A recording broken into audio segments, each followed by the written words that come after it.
Como siempre, les agradecemos infinitamente que asistan con tanta prontitud, digamos, a los eventos que organiza el INE.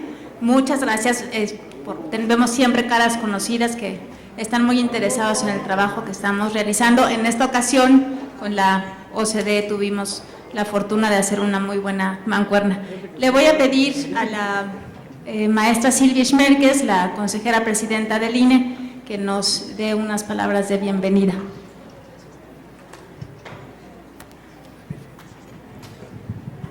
Bueno, pues muy buenas tardes a todos, a todas, y bienvenidos a esta presentación del libro que se llama Revisiones de la OCDE sobre Evaluación en Educación, México, coordinado por Paulo Santiago y con la colaboración de Isobel MacGregor, Débora Nush, Pedro Ravela y Diana Toledo. Eso es lo que vamos a escuchar el día de hoy, con dos comentaristas que son Eduardo Bakov y Eduardo Andere.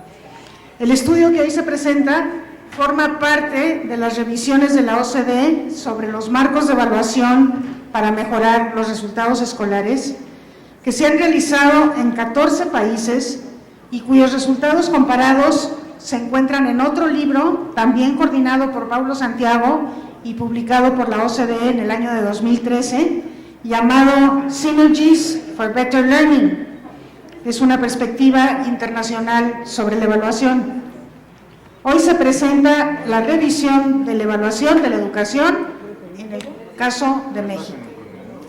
El INE decidió coeditar este libro en su versión española junto con la SEP y con la OCDE por la importancia de su contenido.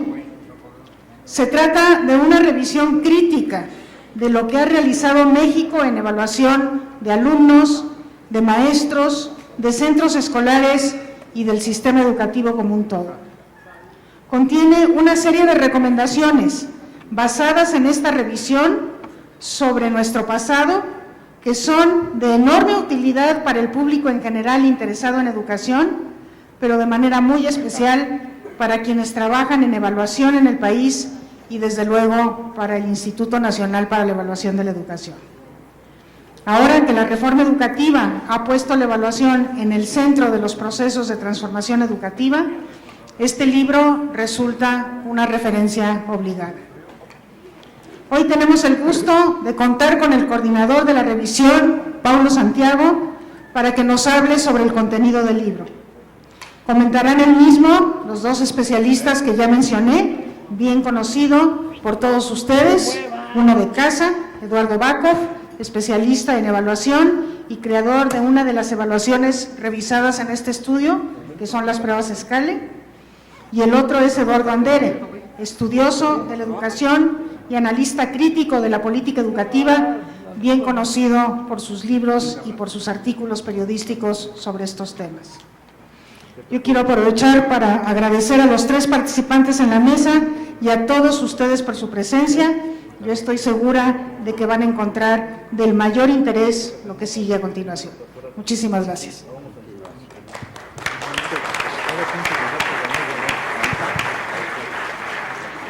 Muchas gracias, maestra Silvia, y también queremos darle la palabra a la maestra Eugenia Garduño, que ella es la directora del Centro de la OCDE en México para América Latina. Muchas gracias. Yo solamente quiero decir dos palabras, y son palabras de agradecimiento para el INE. Gracias a su apoyo es que esta publicación se ha logrado, la publicación de este estudio. Y bueno, esperando que sea un estudio relevante y de utilidad para todos. Muchas gracias. Bueno, muchas gracias a ambas. Y ahora sí me voy a permitir presentar a nuestro comentarista, que de verdad es un gusto tenerlo aquí, a Paulo Santiago. Paulo Santiago es analista senior de la Dirección para la Educación de la OCDE desde el año 2000. En la actualidad es el coordinador de la revisión de la OCDE sobre los marcos de evaluación para mejorar los resultados escolares. Fue responsable de dos importantes revisiones internacionales donde participaron más de 20 países, una revisión de política docente entre los años 2002 y 2005, dando lugar a la publicación de la OCDE Teachers Matter, y la revisión temática de la educación superior entre 2005 y 2008, que dio lugar a otra publicación de la OCDE sobre educación terciaria y el conocimiento de la sociedad. También ha conducido revisiones de política docente y política de la educación superior en varios países. Tiene un doctorado en economía por la Universidad de Northwestern en Estados Unidos, donde también ha impartido clases. Con una formación en economía de la educación, se ha especializado en el análisis de la política educativa, coordinó la revisión y actuó como relator del equipo de la revisión de la OCDE, que forma parte de la colección que ahora vamos a presentar, el libro que forma parte de la colección que ahora vamos a presentar. Muchas gracias, Paula.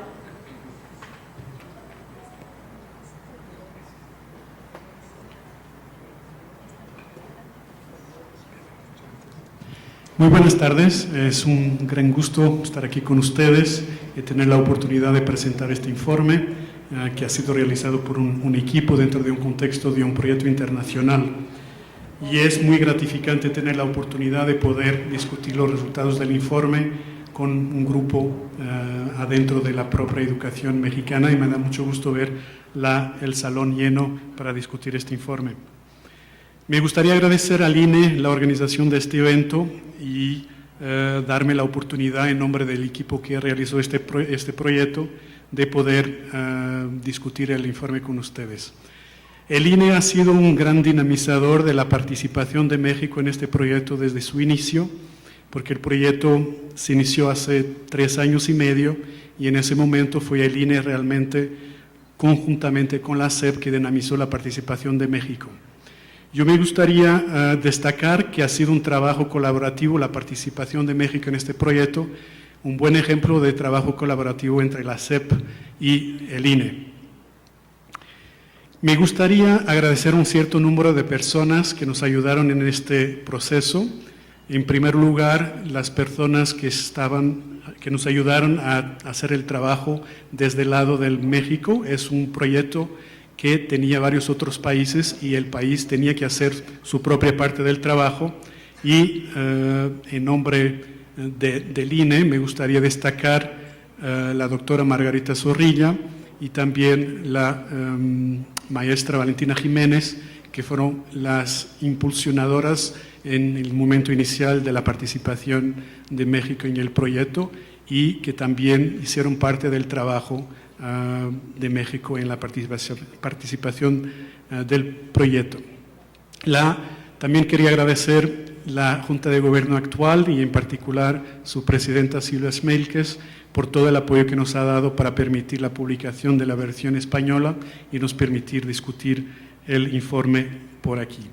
También me gustaría agradecer el trabajo que fue hecho de la parte de la SEP y en particular de la coordinadora de México en el proyecto, Florencia Martínez.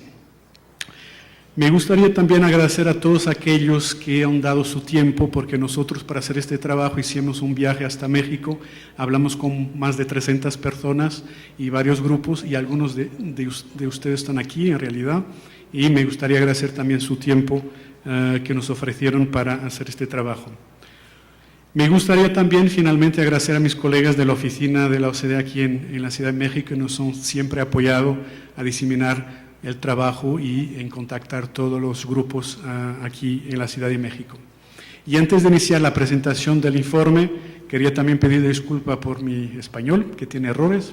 Yo soy portugués y por eso la pronunciación no es perfecta, pero espero que me van a poder entender. Es probablemente mejor que inglés con traducción.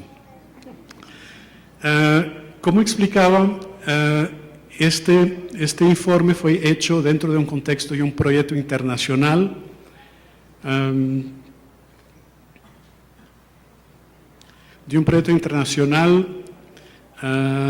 que tuvo la participación de 29 países dentro de la OCDE. Es un trabajo colaborativo con los países y fue una oportunidad para comparar políticas de evaluación educativa en esos países.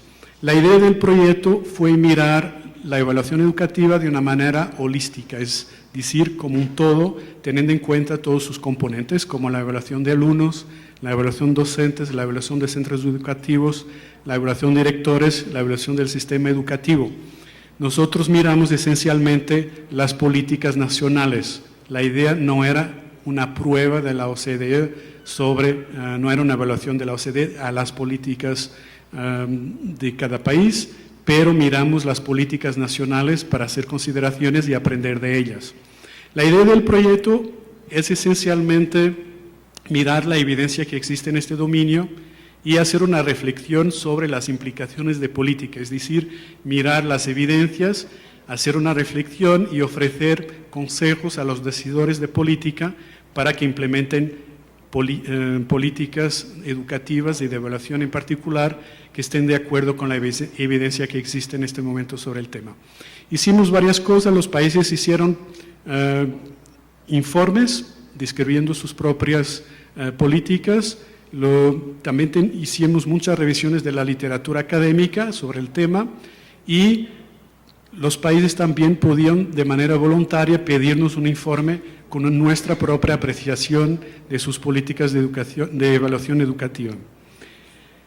Participaron 29, 14 nos pidieron un informe de país, entonces además de este informe de México tenemos otros 13 informes de otros países del mismo tipo y eso nos permitió, además de hacer nuestro trabajo en la oficina, nos permitió visitar escuelas y hablar con los grupos que están involucrados en la temática de evaluación en los diferentes países. En el todo visitamos como 90 centros educativos y hablamos como con 2.800 personas. La idea fue realmente complementar la evidencia empírica de los académicos también con la observación en el terreno y las perspectivas de los diferentes grupos que tienen que implementar esas políticas de evaluación educativa. Entonces, eso quería solo enfatizar que el informe que voy a presentar de México es un contexto más internacional y en que realmente resultó también de un informe comparativo final que no voy a presentar hoy, pero les daré el enlace en la internet donde pueden obtenerlo para mirar también cómo se ubica México en comparación con otros países. Sí, puede ser. Otra vez, sí. ¿Otro? Perfecto. Unas palabras antes de empezar a hablar de las conclusiones del informe, hablar un poco cómo fue el proceso, la metodología aplicada. Fue un trabajo de grupo, nosotros constituimos un equipo revisor, constituido por mis colegas Débora Nusha, Diana Toledo, y también expertos externos. Teníamos una experta de Escocia, Isobel McGregor, y un experto que es hoy el director del Instituto de Evaluación Educativa de Uruguay, Pedro Ravela, y miramos todos los dominios dentro del marco de evaluación de alumnos, maestros, escuelas, sistemas. Entrevistamos como unas 300 personas de dentro de diferentes grupos, visitamos 3 entidades federativas y visitamos varias escuelas. El estudio cubre solamente educación básica, y tengo que enfatizar esto, los resultados que voy a presentar, el análisis que voy a presentar se refiere a las políticas que estaban en vigor en 2012. Porque el informe en su versión inglesa salió hace casi 2 años y ahora estamos presentando la versión española, pero hay que tener en consideración que lo que voy a comentar, y es importante que lo diga, es referente a las políticas que estaban instaladas en 2012. Todavía, como método para un poco señalar el hecho que ha habido mucho progreso en términos de las recomendaciones que hemos dado, utilicé una cosa muy sencilla, un smiley, como ven ahí en verde, que va a indicar dentro de las recomendaciones de que voy a hablar del informe, dónde se ha desarrollado, dónde hay más avance en términos de las reformas actuales para seguir un poco dentro de las recomendaciones de la OCDE. El primer tema es el marco de la evaluación, es el todo. No miramos componente en particular, pero miramos el marco, es decir, los objetivos de evaluación en su todo, su gobierno, las responsabilidades adentro del marco de evaluación, las articulaciones en sus diferentes componentes, etc. Voy a presentar de manera muy sencilla, lo que voy a hacer es tener 5 partes. El marco de evaluación, la evaluación de alumnos, la evaluación docente, la evaluación de centros escolares y la evaluación del sistema, y para cada uno de los 5 temas voy a hacer una cosa muy sencilla, presentar las principales fortalezas, los principales retos y las principales recomendaciones. Entonces, en términos del marco de evaluación, en términos de fortalezas, señalamos en el informe que hubo un notable progreso en la priorización de la evaluación en la política educativa. A partir del año 2000 se dio un papel estratégico muy importante a la evaluación, se creó el INE, se crearon pruebas nacionales estandarizadas, primero el SCAL, después el enlace, y a partir de ahí se dio un mucho mayor enfoque a la mejora de los resultados de los alumnos. Entonces, primera cosa a destacar, hubo un notable progreso desde el año 2000. Un segundo punto fuerte, una fortaleza, es la reforma integral para la educación básica que, según nuestra opinión del equipo revisor, puede generar mejoras duraderas en el sistema educativo porque es una reforma profunda, estructural, que redefine el aprendizaje en términos del desarrollo de competencias y tiene el potencial para un cambio de prácticas pedagógicas en las aulas. Entonces lo vemos como una oportunidad para exactamente desarrollar políticas de evaluación que estén sostenidas a una referencia fuerte que es la RIEB. Un tercer punto muy fuerte es que en términos de capacidad nacional para la evaluación educativa hay muy buena capacidad. Estoy hablando de la capacidad técnica que tiene instituciones como el INE, el Ceneval y la propia SEP.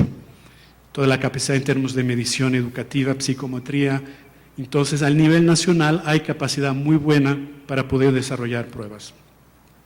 En términos de los retos, una primera preocupación tenía que ver con la repartición de responsabilidades, que la administración y operación del marco de evaluación nos planteó algunas preocupaciones, esencialmente tres. La primera, la división de trabajo entre la SEP y el INE. En la época, en 2012, no nos quedaba muy claro dónde se quedaba la responsabilidad de cada uno y al mismo tiempo expresamos algunas preocupaciones del alcance de entonces de la autonomía del INE.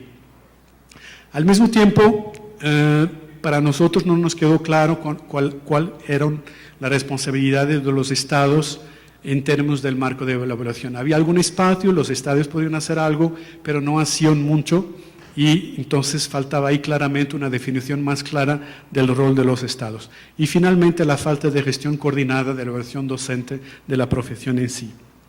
Otro punto esencial es que claramente para nosotros en el todo nos pareció muy claro que la función rendición de cuentas era muy dominante. Entonces, hay dos funciones predominantes esenciales dentro de la evaluación, la rendición de cuentas y la función de mejora y desarrollo, y nos pareció que la función de rendición de cuentas era dominante y se utilizaba un poco los resultados para la mejora de las prácticas dentro del aula. Un punto tercero que tiene relación con esto eran los vínculos con la práctica en el aula no estar claramente establecidos. La tendencia era desarrollar políticas al nivel nacional y en particular pruebas estandarizadas y esperar que el cambio ocurriera dentro del aula, pero sin realmente una reflexión sobre los canales para cambiar la práctica dentro del aula. El marco de evaluación estaba muy dirigido desde el centro y no se definían estructuras locales fuertes porque la función de mejora de la evaluación es esencialmente al nivel local. Entonces los grupos de cercanía, de proximidad a la escuela que podrían apoyar a la utilización de los resultados para la mejora eran muy débiles, siguen siendo muy débiles, y entonces eso afectaba la función de mejora. El resultado de la rendición de cuentas y también de las pruebas externas, al final se tiene una concepción muy estrecha de la evaluación como control o complemento de la normatividad, y por eso nos hablaba mucho adentro de las escuelas de la simulación de los docentes. Y también la evaluación se concibe mucho en gran medida como medición. Y otro problema fundamental muy vasto en que hay que hacer mucho trabajo imagínate, es la necesidad de reforzar las competencias para la evaluación en todo el sistema para todo el tipo de evaluaciones. En términos de recomendaciones, la primera, ajustar la administración y la distribución de responsabilidades, y eso desde entonces ha habido un progreso muy grande. La definición del rol del INE, la ampliación de su autonomía, tomando todo el liderazgo de la evaluación educativa, otorgar responsabilidades específicas a autoridades estatales que se están poco a poco definiendo, y el hecho que se esté mejorando la coordinación de la profesión docente a través de esta institución, que es la coordinación del Servicio Nacional Docente. Entonces, un smiley aquí porque ha habido bastante progreso. Un segundo punto, una segunda recomendación fuerte, poner mucho más énfasis en la función de mejora de la evaluación, de la parte formativa, fortalecer los vínculos con la práctica en el aula, y eso se hace predominantemente a través de prácticas formativas, con utilización de resultados de manera a mejorar las prácticas, y también fortaleciendo los papeles de las autoridades locales con desarrollo de estructuras de desarrollo escolar a nivel local para apoyar el desarrollo de las escuelas. Y una tercera recomendación, invertir de manera significativa en términos de la capacitación para la evaluación en muchos dominios, desarrollo de pruebas, evaluación, autoevaluación de escuelas, autoevaluación de los docentes, un gran esfuerzo, y ya se está empezando ese esfuerzo también. En términos de la evaluación de alumnos, fortalezas, una vez más la RIEP, porque es verdaderamente un marco integral, una referencia importante para mejorar la manera como se hace la evaluación de alumnos. ¿Por qué? Porque tiene un plan de estudio orientado a las competencias, amplía el significado de la evaluación como siendo parte integral del aprendizaje, enfatiza propósitos formativos, promueve nuevas prácticas en el aula, como la colaboración entre alumnos, la autoevaluación de los alumnos, por ejemplo, y da un nuevo significado a las calificaciones. Entonces, toda la referencia de la RIEP se torna bastante importante para cambiar las prácticas pedagógicas adentro del aula. Otro punto importante es que se está haciendo un esfuerzo importante para asegurar la participación de los padres en el aprendizaje de sus hijos. Hemos visto eso en las prácticas de las escuelas. En términos de retos, bastantes. La primera, claramente, porque hemos visto en todas las escuelas que hemos visitado, es muy común enseñar para la prueba en todo el sistema escolar, en particular en la época, enseñar para enlace. Era una práctica pedagógica generalizada, y las propias escuelas motivaban a sus alumnos, había programas estatales para exactamente enseñar para la prueba. Enlace, tenemos muchas consideraciones sobre enlace. Es importante señalar que enlace ha tenido importantes aportes, que ha aportado considerables beneficios, en particular la atención que ha dado al enfoque del desempeño de los alumnos, el trabajo que se hace con los alumnos que están más retrasados en su enseñanza, la transparencia que ha aportado al sistema. Entonces, es importante decir que ha aportado bastantes beneficios, pero al mismo tiempo se ha desvirtuado porque sus propósitos originales, que eran más diagnósticos y formativos, han tenido otras utilizaciones añadidas, en particular para los bonos a los docentes, la publicación de los resultados a nivel de escuelas en corrección para el contexto de la escuela, han tenido efectos bastante perversos en términos de las prácticas pedagógicas adentro de la escuela. Y eso lo hemos visto de manera muy clara y lo hemos señalado de manera bastante fuerte en el informe. Otro punto importante es que los maestros tienen un entendimiento muy limitado de la evaluación formativa, de la retroalimentación en el aula, el seguimiento, la enseñanza diferenciada, individualizada, todo eso. Hay debilidades a este nivel. Las prácticas de calificación carecen de significado pedagógico. Hemos visto que las calificaciones son la mayor parte de las veces asignadas de manera normativa, a través del mejora en el aula y después comparando con el resto. Y se mezcla, por ejemplo, esfuerzo, motivación junto con aprendizaje, y después la calificación al final no tiene gran significado. La evaluación de los alumnos también implica poca interacción entre los maestros, hay poca colaboración entre los maestros para diseñar pruebas, por ejemplo, entender los objetivos de aprendizaje, dibujar, mirar en conjunto trabajo de los alumnos, etc. Entonces hay muy poco trabajo colaborativo a través de la evaluación de los alumnos entre los maestros. Y después, claro, falta consistencia para evaluar a los alumnos entre las escuelas y las clases, porque como cada docente utiliza su propio criterio, las calificaciones no son necesariamente comparables de una escuela a la otra. En términos de recomendaciones, la primera, muy central, fue una recomendación de desarrollar estrategias para hacer frente a los efectos no deseados de enlace. Y la primera recomendación fue hacer un estudio que no existía en la época, a profundidad del impacto de enlace en las prácticas de las escuelas y en las aulas. Había mucha evidencia en las escuelas que realmente enlace tenía daños significativos, pero no había un estudio serio para demostrarlo realmente. Entonces nosotros lo proponimos. Al mismo tiempo proponemos también reducir el alto impacto de enlace, por ejemplo, volviendo al propósito original formativo o tal vez utilizando también para evaluación del sistema. Y aplicarlo no en todos los grados como era el caso anteriormente, pero aplicarlo más a etapas clave del proceso educativo del alumno. Una segunda, y aquí claro hubo una gran evolución en términos de se está repensando ahora una nueva prueba que el INE vaya a proponer pronto para sustituir el enlace. Un segundo punto importante, la promoción del uso formativo de las evaluaciones estandarizadas de los alumnos, en particular cómo se puede entregar los resultados de manera tempada, de manera que los propios docentes las puedan utilizar durante el año lectivo para mejorar la práctica de sus propios alumnos. Consolidar también la evaluación formativa de los alumnos por parte de los docentes a través de competencias de los maestros, capacitación y desarrollar un concepto más amplio de aprendizaje adentro del aula como facilitación del aprendizaje y desarrollo de competencias.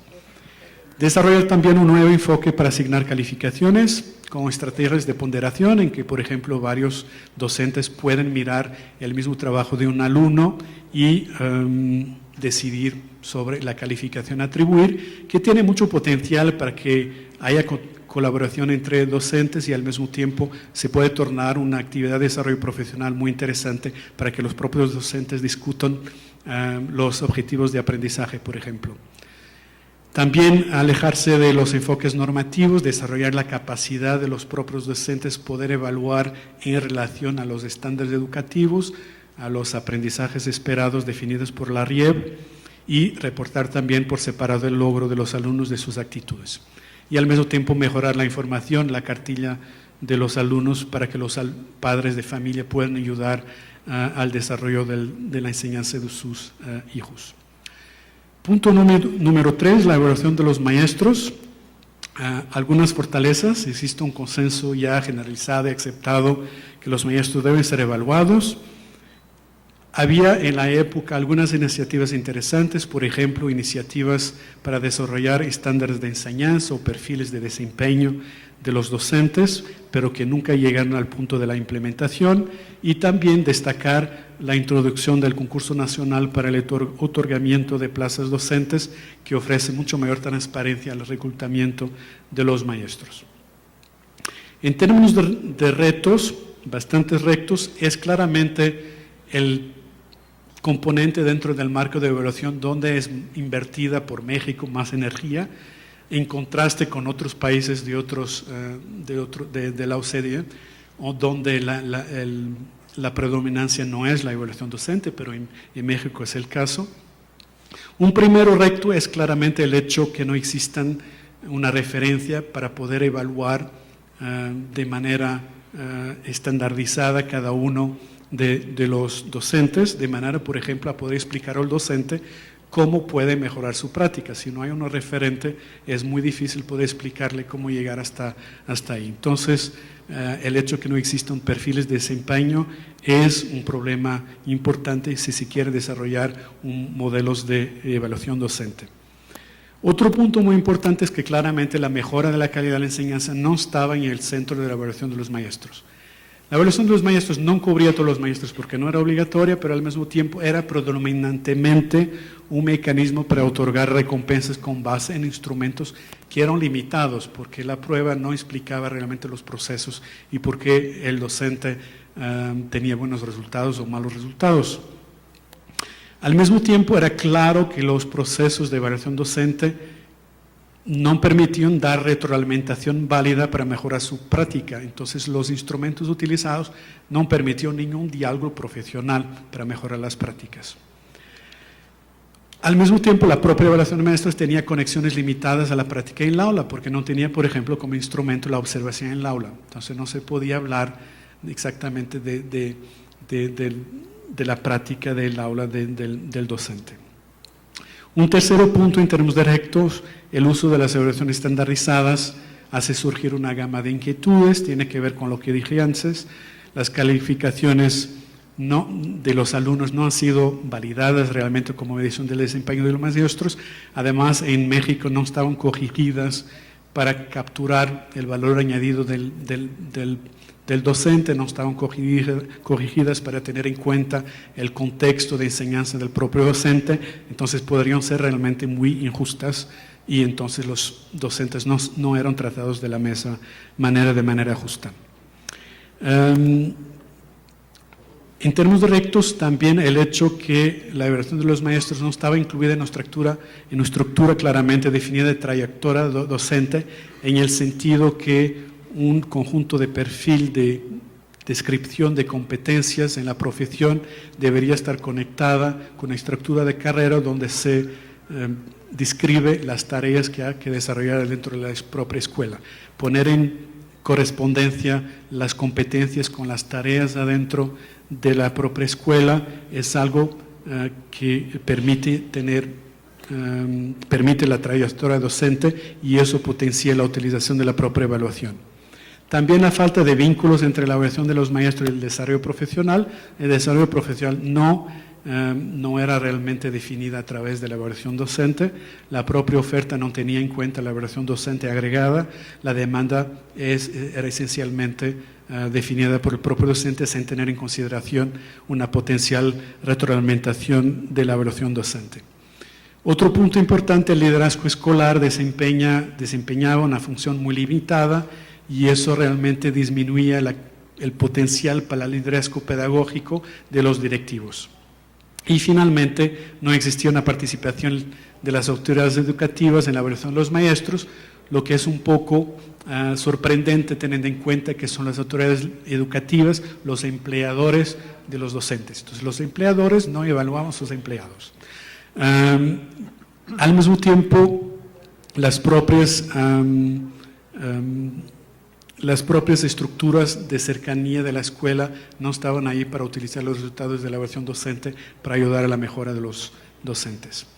En términos de recomendaciones, claro, la primera, desarrollo de perfiles de desempeño profesional, se están haciendo, el INE está tratando de este asunto, porque es claramente la primera etapa para desarrollar un modelo de evaluación docente, la creación de un órgano independiente para regir de la profesión docente, un órgano esencialmente profesional, técnico, para desarrollar modelos de evaluación docente y apoyar su desarrollo en las autoridades educativas, ya está creado. El tercer punto en términos de recomendaciones es encontrar un mayor equilibrio entre las dos funciones, la función de rendición de cuentas y la formación formativa. Y esencialmente lo que nosotros proponemos es un modelo que tiene dos componentes. Una componente es efectivamente para rendición de cuentas, que funciona más como una certificación periódica que cada 4 años el docente tenga que ser certificado para la práctica docente, pero al mismo tiempo para asegurar que realmente se realiza la función de mejora, proponemos también el desarrollo de un modelo interno a la escuela de evaluación docente que tenga como único resultado el desarrollo de un plan de superación profesional y solo eso, para que realmente pueda ser auténtica la mejora y que el docente se pueda abrir, hablar de sus debilidades abiertamente y después tener su plan de superación profesional. Pero es importante que ese modelo interno sea validado externamente por algo como una evaluación externa de escuelas para que se haga responsabilidad de su directivo para asegurar que la evaluación interna formativa se hace realmente. El punto siguiente en términos de recomendaciones es asegurar que los estados también están comprometidos con el diseño y la implementación de la evaluación de maestros, la creación de un organismo estatal, algo como un instituto de evaluación o una agencia de calidad que tenga la responsabilidad de las estructuras de cercanía de evaluación de escuelas, pero también para validar procesos internos de las escuelas, comisiones acreditadas en que se acreditan evaluadores externos y la evaluación externa del modelo interno de evaluación docente. Otro punto muy grande, y esto ya se está realizando mucho progreso porque se están involucrando los estados en el desarrollo de estos modelos de evaluación docente. Otro área muy grande, el desarrollo de la capacidad al nivel local para participar en la evaluación. Es un tema muy grande que va a tomar muchos recursos, mucho tiempo, pero es absolutamente fundamental desarrollar las capacidades locales. Y ese es el gran problema de México, es que todo hasta ahora llega de arriba y después no se trata los resultados de las evaluaciones al nivel local para mejorar las prácticas y no hay estructuras de apoyo cercanas a la escuela para exactamente desarrollar ese potencial. Crear también una capacidad pedagógica de liderazgo de los directivos y que tenga una función en la evaluación de los maestros. Punto número 4, la evaluación de centros escolares, que es un área donde hay una gran brecha en México, no hay una cultura de evaluación de centros escolares muy bien desarrollada. Hay algunas iniciativas, entre las fortalezas hemos visto algunas iniciativas en términos de la atención que ha recibido la gestión escolar, algunas iniciativas también de modelos de autoevaluación, de instrumentos que han sido desarrollados al nivel federal, programas como escuelas de calidad, pero son todos programas voluntarios y realmente no se sistematizó el desarrollo de la autoevaluación en las escuelas.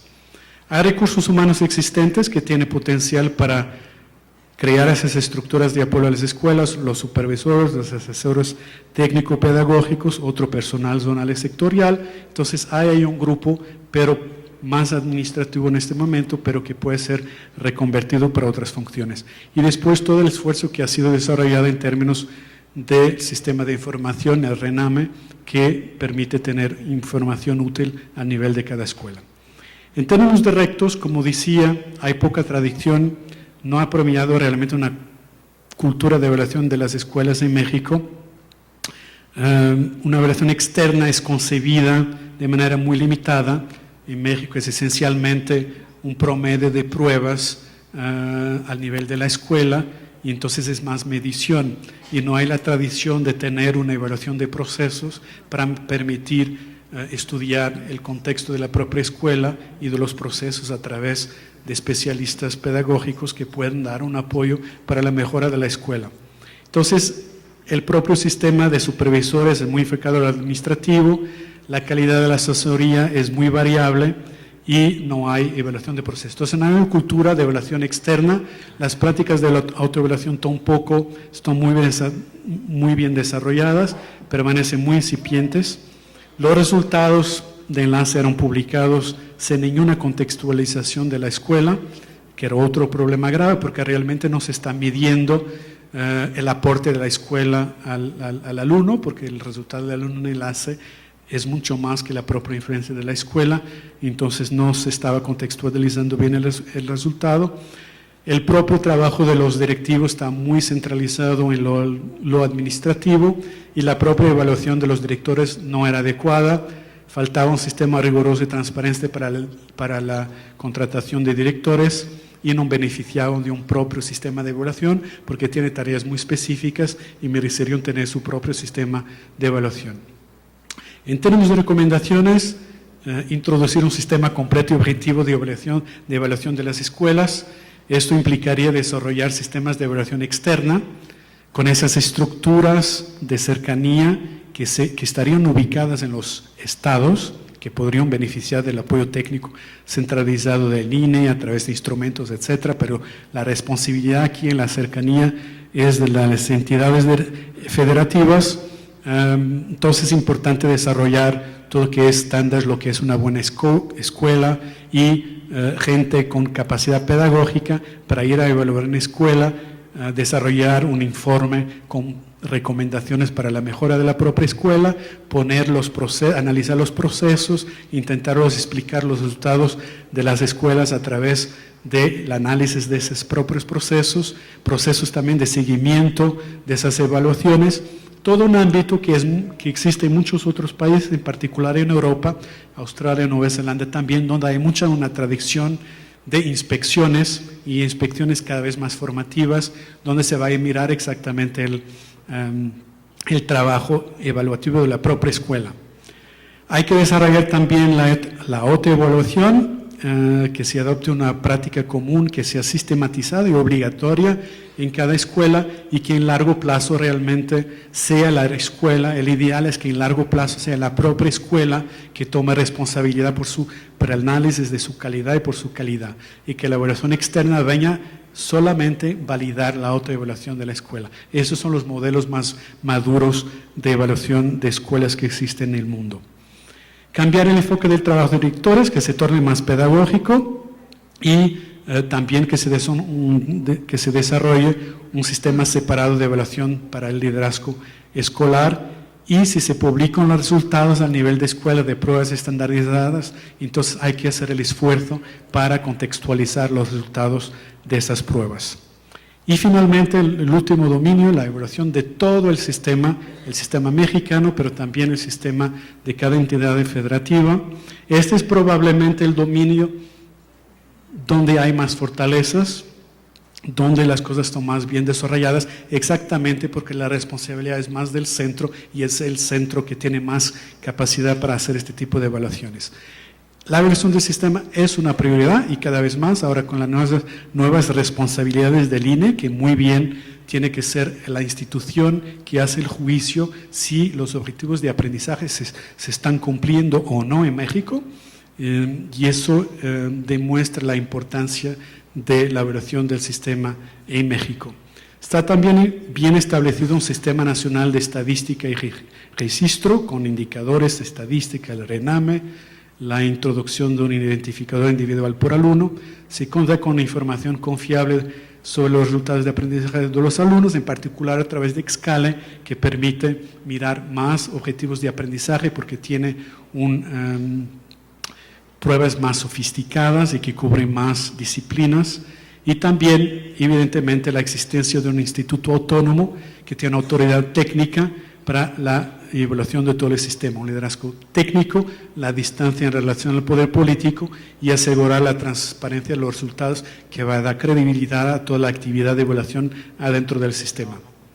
En términos directos, existe espacio para la utilización de la información que es generada. Este es un problema común en casi todos los países, que se genera mucha información y no hay tiempo y recursos para tratar esa información de manera a hacer análisis que sea útil a diferentes niveles, no solamente al nivel nacional para el desarrollo de las propias políticas, al nivel estatal también para el desarrollo de esas políticas, pero también que se utiliza a nivel local y escolar, que se pueda utilizar la información que es generada por pruebas estandarizadas también al nivel local y al nivel de la propia escuela con alguna retroalimentación. Es limitado el grado en que las entidades federativas se apropian de la propia evaluación. Hemos visto pocos casos en que las propias entidades federativas utilizan los resultados de las pruebas para hacer un análisis más profundo de su caso en relación a otras entidades federativas. Existe capacidad de análisis limitada todavía. Toda la parte de estudios temáticos también requiere mayor desarrollo, por ejemplo, mirar una cosa como la enseñanza de la matemática o la integración de los niños indígenas en las escuelas, temas que pueden ser analizados de manera muestral, de manera a sacar conclusiones sobre ese tipo de políticas en el sistema nacional. Y después, en el sistema de monitoreo nacional existen algunas brechas de los datos, por ejemplo, en el monitoreo de la equidad con los resultados del aprendizaje, no se mide de manera adecuada el contexto socioeconómico de la escuela y también hay poca información disponible sobre preguntas más generales sobre bienestar y el ambiente del aprendizaje, preguntas que se pueden hacer a los padres de familia, a los propios alumnos, a nivel nacional, al nivel de la entidad federativa, al nivel de la escuela. Recomendaciones en este dominio: optimizar la presentación de los informes de manera a alcanzar diferentes tipos de audiencia, de manera que los datos pueden ser utilizados a diferentes niveles para el desarrollo de políticas nacionales, pero también a nivel de las propias escuelas, que las propias escuelas desarrollen capacidades para leer, para interpretar los datos y ponerse en análisis en comparación con escuelas con las cuales se pueden comparar. Construir también capacidad de evaluación de los estados. es un elemento fundamental en la actual reforma, porque el INE no lo vaya a poder hacer todo solo, vaya a tener que contar con el desarrollo de capacidad al nivel de las entidades federativas. Entonces, la posibilidad de desarrollar institutos o agencias de evaluación calidad que complementen al INE, que no repito lo que el INE haga, que pueda contar con el apoyo técnico del INE y que esos propios institutos adentro de las entidades federativas puedan dar apoyo a las escuelas en términos de la utilización de los datos, en términos de la evaluación de centros escolares, etc. También dinamizar la creación de redes entre municipios, entre escuelas, en que hay poca tradición también, para compartir buenas prácticas. Desarrollar también la parte de evaluaciones temáticas como elemento clave de la evaluación del sistema educativo como el todo y finalmente responder a los vacíos de información, tener mejor información, por ejemplo, a nivel del contexto socioeconómico en cada una de las escuelas, incluir percepciones de los diferentes actores, los padres, los alumnos, en términos de si están felices en la escuela, etcétera, etcétera. Cosas más generales. Y así termina, les doy una idea, no son todas las conclusiones de mi presentación, que tenía tiempo limitado, pero creo que esto les da una idea, pero quería enfatizar que esto fue nuestro diagnóstico hace 2 años y es verdad que la reforma actual ha respondido muy bien a estos retos y se están haciendo muchas cosas en las direcciones que realmente recomendamos y me resta desear mucha suerte porque es una tarea realmente muy difícil. Quería comentar que realmente el camino que fue elegido en este momento es el camino difícil, porque es el camino formativo, el desarrollo de las capacidades a todos los niveles, y eso toma tiempo, no es mediático y los resultados toman tiempo, pero es el camino que puede realmente garantizar el desarrollo y el progreso sostenido de los resultados escolares en México, porque el gran problema es el desarrollo de las capacidades al nivel local y que se autonomicen a nivel local los diferentes actores. Y por eso estamos muy impresionados con la tarea que tiene el INE y todo el proceso de reforma. Les deseamos mucha suerte. Quería solo comentar 2 otras pequeñas cosas en términos de acceso a los informes. En el primero enlace pueden acceder a los informes, incluso la versión española que fue publicada hoy, pero también a informes de otros países, infelizmente en inglés. Y finalmente el enlace más complicado que está abajo, es el informe comparativo que compara todos los países, es un informe muy largo de 700 páginas, pero lo pueden acceder a través de ese enlace que está al final. Muchas gracias por su atención.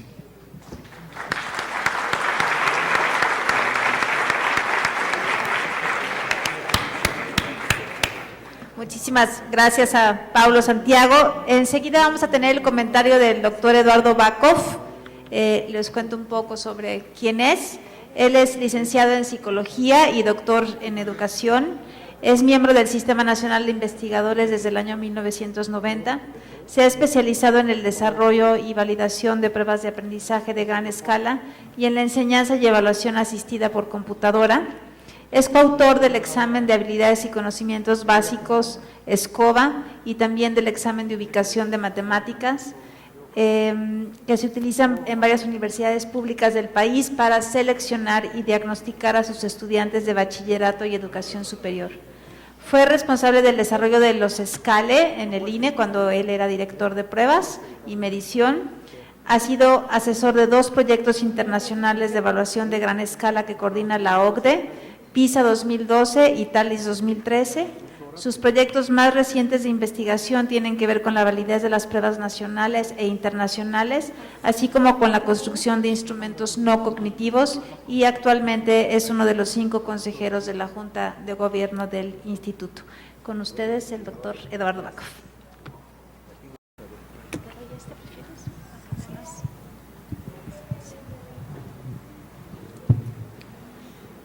Bueno, buenas tardes. Gracias a la audiencia, primeramente por estar siempre con nosotros en estos informes y por su interés en conocer lo que publica el Instituto. y en este caso con la OCDE y con la Secretaría de Educación Pública. Por supuesto a Pablo Santiago y a la OCDE por haber coordinado este informe que, aunque está desfasado un poquito con la reforma educativa, documenta muy bien lo que se ha venido haciendo hasta el momento en materia de evaluación. Por supuesto a los compañeros del INE que hicieron todo el trabajo de coordinación y al doctor Andere que voló de Nueva York para estar con nosotros y seguramente otros asuntos que debe tener él aquí, pero nos da mucho gusto tener a Eduardo y a Santiago. Una nota aclaratoria que ya la empecé a decir, el reporte se publicó en inglés por primera vez en 2012 y ahora su traducción en 2014 en esta versión castellana, es decir, se gestó poco antes de la reforma educativa y de la promulgación de las leyes secundarias que la hacen viable. En consecuencia, el informe da una perspectiva de la evaluación en México que ha empezado a cambiar a pasos agigantados. Esto ya lo comentó Santiago, pero tengo que decir que son pasos muy acelerados los que estamos dando en esta materia. No obstante, gran parte de la información que proporciona el texto sigue siendo vigente y el lector tendrá que discernir, entre lo que representa el pasado inmediato, lo que está cambiando en el presente y lo que cambiará en el futuro, por lo que hace una lectura muy interesante y bastante retadora para todo el mundo. El informe, la naturaleza del informe, ya lo dijo Santiago, está en el marco de evaluación para la mejora de los resultados escolares. A mí, en lo particular, me parece que la palabra marco de la evaluación es bastante elegante para decir cómo estábamos, la pedacería que teníamos en la evaluación. Perdón por la palabra, pero ponerlo en marco es ponerlo en una instancia en el cual pareciera que había un orden. Lo dice el informe. La evaluación en México ha sido producto de muchas iniciativas, muchas de ellas desarticuladas. Es interesante porque ellos nos están viendo desde una perspectiva internacional, independiente, y nos guste o no, o somos afines o no a esta perspectiva, nos da una visión distinta a la nuestra y por lo tanto complementaria a lo que nosotros pudiéramos decir de nuestra propia evaluación. El propósito del informe, o son tres los propósitos del informe. Uno es proporcionar las perspectivas y las asesorías a las autoridades educativas mexicanas en materia de evaluación. Otro importante es ayudar a otros países, especialmente los de la OCDE, a entender el enfoque de México en materia de evaluación, lo cual es muy importante. Y por supuesto aportar información para un informe final que nos acaba de entregar Santiago y que es un resumen, una síntesis de los 14 marcos de los distintos países que se evaluaron y el cual ayudará mucho a contextualizar nuestra perspectiva histórica en materia de evaluación junto con los otros 13 países. Tengo muchas ganas, la verdad, para leerlo. El texto se basó en gran parte en el informe, ya lo dijo también Santiago, que se le conoce las prácticas de la evaluación de la educación básica en México. Es un informe que hizo el INE, o gente que trabajaba en el INE y en la SEP, y que se publicó en 2010, y vale mucho la pena que quienes no conozcan ese informe lo lean para que vean, digamos, las bases en las que se fincó este nuevo trabajo que ahora nos presenta. Dos de ellas, la maestra Valentina Jiménez y la maestra Mariana Zúñiga, fueron o han sido en este momento miembro del personal de nuestra institución y por lo tanto agradecemos muchísimo su participación y todo el esfuerzo que han hecho ellas en este trabajo. Créanme que no hay muchos documentos que informen sobre lo que se ha hecho en evaluación. Hay muchos documentos aislados, pero muy pocos documentos que sinteticen la historia, las políticas, los programas y que hagan un balance como ahora lo hace la OCDE. Y para tal, pues tuvieron que hacer una serie de entrevistas, viajes a México, y se entrevistaron, entre otros, muchas autoridades federales y estatales de la educación, funcionarios de menor nivel, organismos de evaluación independientes, representantes de maestros, formadores de docentes, organizaciones de la sociedad civil, representantes de la educación indígena, representantes de alumnos con necesidades especiales, supervisores escolares, profesores, estudiantes, etc. Es decir, hay una cantidad importante de informantes que recoge este informe y que hay que destacar. No solamente fue realizado con base en documentos, sino también con base en la opinión, en la conversación de estas personas organizadas. La organización del informe básicamente tiene 6 capítulos, lo dijo Santiago: el contexto educativo, el marco general de evaluación, la evaluación de alumnos, de maestros, de centros escolares y del sistema educativo. Y finaliza con conclusiones y recomendaciones y se agregan 5 anexos a este documento. Yo lo que hice, y me van a perdonar porque a lo mejor repito algo de lo que ya dijo Santiago, pero no tuve otra opción más que leerme el informe, que son 250 páginas con este capitulado, y lo que hice fue sacar en lo que en mi opinión eran los aspectos de mayor relevancia, la gran mayoría de ellos críticos, más que positivos, aunque también destacan algunos positivos, porque es muy importante señalar dónde estamos mal para podernos corregir, ¿verdad?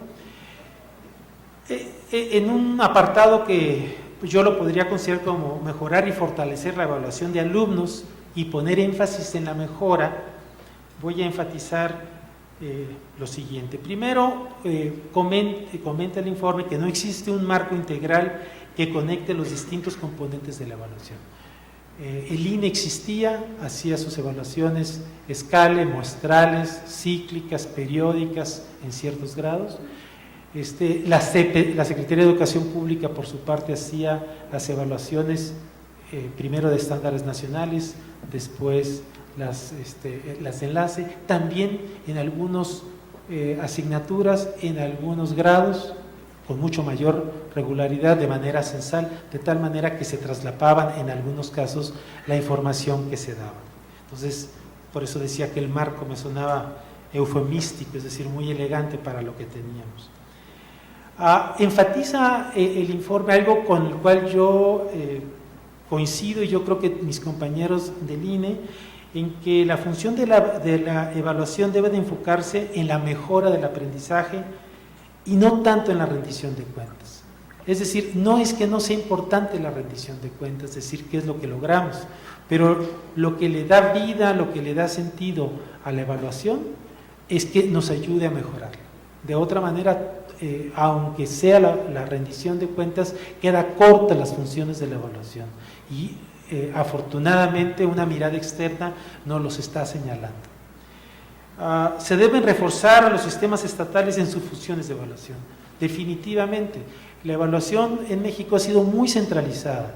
El INE es un organismo centralizado, la CEP es un organismo centralizado, y aunque existen los estados que son autónomos, la normatividad de la Ley General de Educación le daba la atribución a la Secretaría de Educación Pública a nivel central de realizar las evaluaciones en todos los estados. Todos los estados no han crecido lo suficiente para tener, digamos, las fuerzas, las capacidades y competencias para llevar a cabo las acciones de evaluación que le corresponden, en gran medida no porque no hayan querido, sino también porque el contexto no lo ha fomentado o no lo ha permitido. Y esto nos los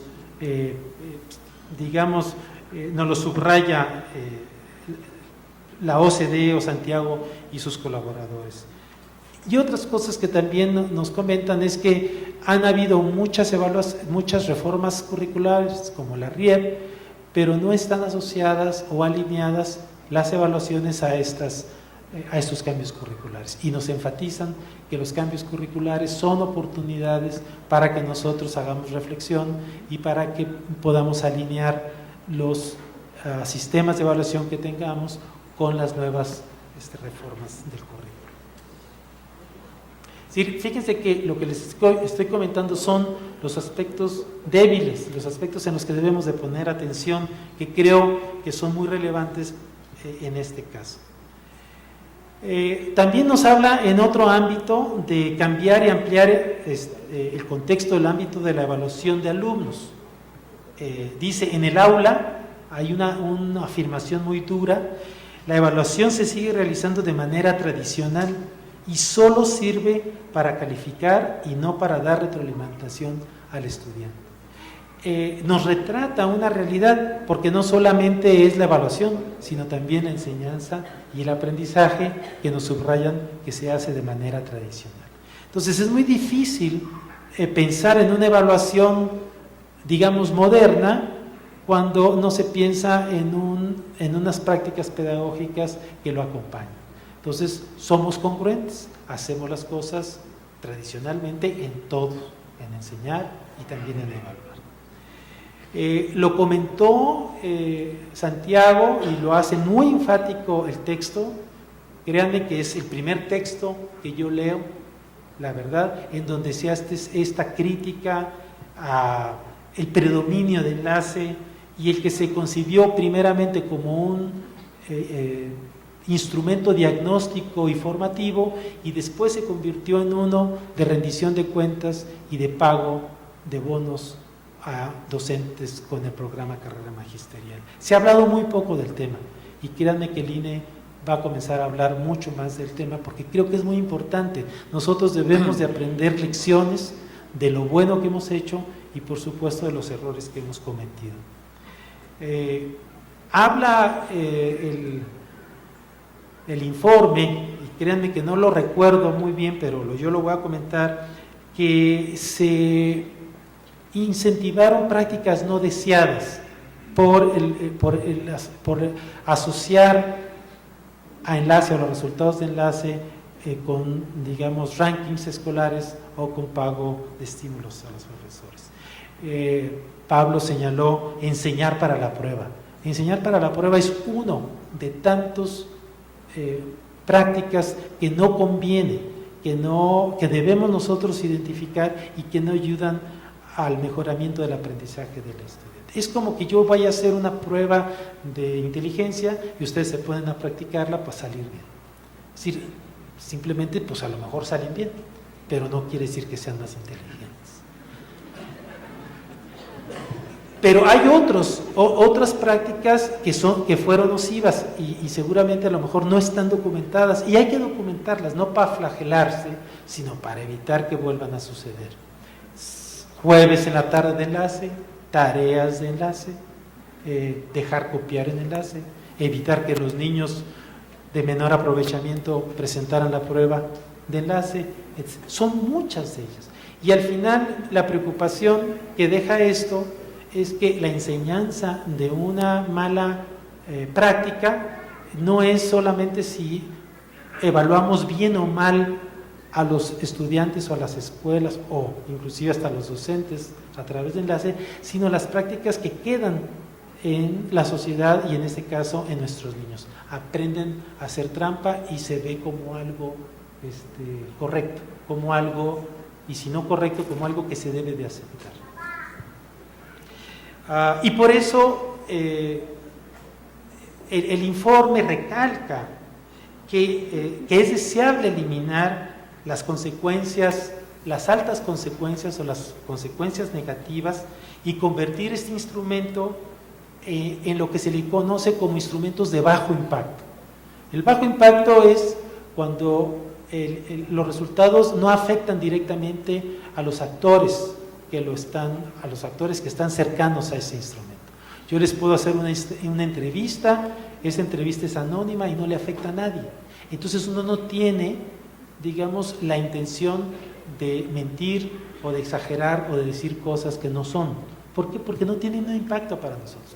Pero si la entrevista tiene un alto impacto porque va a depender de ello que me den mayor salario, pues seguramente que es un incentivo que pervierte, no porque seamos mexicanos, sino porque somos humanos. Y en términos generales siempre eso va a pasar. Entonces me da mucho gusto que ellos lo señalen, porque no había sido señalada con la firmeza. Hacen otra propuesta bastante retadora, que pudiera convertirse en un instrumento de certificación de estudiantes, lo cual hasta el momento no tenemos ningún instrumento de certificación. Creo que es una propuesta que debería de considerarse y en su caso ver si es viable o no es viable. Respecto a la articulación y mejora de los docentes, en lo que yo saqué como puntos muy importantes fueron los siguientes. Primero, que la evaluación de los maestros es una buena herramienta para mejorar el aprendizaje de los estudiantes. Por supuesto que es una buena herramienta. Como lo es la evaluación de los pilotos de aeronaves, o sea, la evaluación de ellos para ver si les damos o no la certificación, pues es una muy buena estrategia para no subirnos con alguien que nos pone en peligro la vida, ¿verdad? No es el caso de los docentes, pero es un buen instrumento para incentivar que tengamos mejores docentes. El segundo es, el sistema global de los docentes es el cúmulo de programas aislados. El sistema global, de evaluación de los docentes es el cúmulo de programas aislados que evolucionaron de forma independiente. Por eso vuelvo a repetir, no teníamos un marco de referencia. A lo mejor teníamos muchos, o teníamos muchas iniciativas articuladas, desarticuladas, y fueron caminando por su propio pie, en su propio camino y a su propia, a su propio ritmo en este sentido. La evaluación, otra cosa interesante que ellos comentan, es que la evaluación de maestros no enfatiza la promoción de la mejora, se enfoca a premiar a los docentes y se mide de manera indirecta a través de los resultados de la educación. Nuevamente, si yo voy a evaluar a alguien, debe de tener ese sentido de mejoramiento. Yo evalúo a los docentes porque quiero mejorarlos. Entonces no es solamente el que yo quiera exponerlos o el que yo quiera premiarlos, que pudiera, ser bien o mal visto, pero lo principal es que yo los quiero mejorar, si no, ¿para qué los evalúo? Entonces, ese componente está carente en lo que era el sistema o estaba desdibujado. Probablemente había una intención en el fondo, pero no estaba muy claro. El futuro de la educación en México y el futuro de la evaluación educativa. Pero cuando se nombraron a los 5 consejeros, entonces descansé, ¿no? Porque sabía que iba a estar en buenas manos. Porque si ustedes y su servidor leemos detenidamente la Constitución es ambigua en cuanto a la reforma educativa. Y especialmente es ambigua en el tema de la evaluación educativa. Y las leyes secundarias permanecieron en esa ambigüedad. Y así como admiro y respeto a Silvia y a Eduardo y a Margarita y a Tere y a Gilberto, ¿no? Extraordinarios científicos de la educación en México, también me puse a pensar, a sentir un poco de compasión, porque se iban a enfrentar a una tarea titánica, ¿no? ¿Qué va a suceder con enlace? ¿Qué va a suceder con estos esquemas de evaluación académica del que habla la Constitución? Pero la Constitución también habla de evaluación del aprendizaje, ¿no? La Constitución manda 2 mensajes o 2 mandatos, perdón por la redundancia, y en estos 2 mandatos, por un lado nos dice, tenemos que hacer una evaluación de la educación para la mejora, ¿no? De los aprendizajes. El aprendizaje es un proceso. Pero también habla de que la mejora son avances académicos, ¿no? Y si por académicos se entienden calificaciones y si por académicos se entienden grados, entonces estamos en el lado, digamos, de la evaluación punitiva, ¿no?, de alto impacto, en lugar de quedarnos en el lado de la evaluación formativa o de bajo impacto, que es la única, según la literatura sobre evaluación educativa, que realmente mejora la educación, a diferencia de la otra. Pero, digamos, en esta ambivalencia de la Constitución, finalmente el INE, ahora tenemos que decir INE porque por ahí anda otro INE, ¿no? El INE tendrá que marcarnos una línea, o tendrá que marcar una línea por dónde se va, ¿no? Porque mi teoría, aunque no lo sé muy bien, pero mi teoría es que el proyecto de reforma constitucional y las leyes, pero sobre todo el proyecto, fueron elaborados por equipos ideológicamente diferentes, ¿no? Por un lado están los eficientistas, o los economistas y políticos o politólogos de la educación, y por el otro lado están los pedagogos. Entonces, por un lado está, si tienes que evaluar, si el maestro tiene que mostrar, y si no se va, ¿no? Y si es de planta, lo recontratamos a hacer actividades que no sean de maestro, lo mandamos de tutores o de jardineros, a ver qué hacemos con ellos. Pero por otro lado te dice, la misma Constitución, es que el propósito fundamental de la evaluación debe ser la mejora, ¿no? Y entonces el INE tendrá que decidir por dónde se va. Yo he leído con muchísimo gusto las declaraciones de los consejeros del INE, en el sentido de revisar, digamos, de reestudiar la evaluación educativa en México. Y en ese sentido yo creo que estamos en muy buenas manos, ¿no? Y por eso me he retirado un poquito del mundo de la crítica de la evaluación educativa. Fui muy crítico de la política de evaluación educativa, y en el informe de la OCDE que hoy nos presentan, cuando habla Paulo digamos, de la nueva época, o de la época de la política de evaluación educativa en México a partir del año 2000. Realmente es a partir del año 2002, ¿no? Y quizá del año 2000 con PISA, ¿no? O sea, tú mencionas como momentos o eventos importantes de política pública, la creación del INE, por un lado. También mencionas la entrada de enlace, digamos, al mundo de la evaluación educativa. No mencionas el nacimiento de PISA, que es en realidad el primer instrumento de la era de la evaluación educativa en México. Y tampoco mencionas que durante 3 años de la administración, en aquel entonces del presidente Fox, se mantuvo oculta la participación de México en TIMSS 1995, si no mal recuerdo, que es un punto negro, digamos, en la historia de la evaluación educativa en México, que perdimos años muy valiosos para hacer autocrítica.